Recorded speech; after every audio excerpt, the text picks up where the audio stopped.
Bayang minamahal, ito po ang inyong lingkod na si Francisco Sac Rodrigo. Ang tulang pagkasaysayan na aking bibigkasin ay niyari ko noong Marso 15, 1976. Ito ay alay ko sa aking mga kapwa Pilipino ngayon at sa darating na panahon. Naway makatulong ito upang ating laging mahalin, pagyamanin at ipaglaban ang katotohanan, kalayaan, katarungan at karangalan. Tumbalik ang sinasabi at ang nangyayari.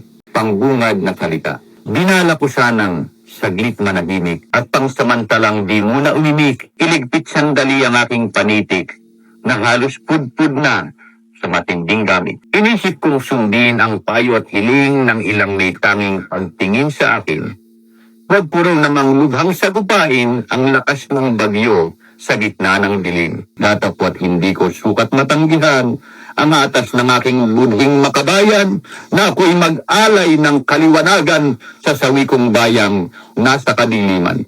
Hindi ko matanggap sa puso ko't diwa na ako'y lubusang magwalang bahala sa nakikita kong sabayay pagdaya, paglinlang, paghamak, pag-apit, pagdusta. Hindi ko matiis sa aking konsyensya na di ko ibunyag ang huwad na drama ng mga pinunong sanay mag-artista at mga sigamit ng mga maskara. Ang katulad nila'y mga pariseo na ayon kay Kristo ay mispulang nicho na waring maganda sapagkat pintado datapwat ang lulan ay urod at utot. Banal kong tungkulin sa Diyos at sa bayan na ipagsanggalang ang katotohanan pagkat pag naghari ang kabulaanan ay mapapahamak ang ating lipunan. Sa tuwi-tuwi ng aking matunghayan ng mga pahayag ng pangatiwaan ay naghihimagsik yaring kalooban sa nakikita kong kabalintunaan. Kaibang-kaiba yung sinasabi kaysa alam nating mga nangyayari. Hindi sinusunod sa ganang sarili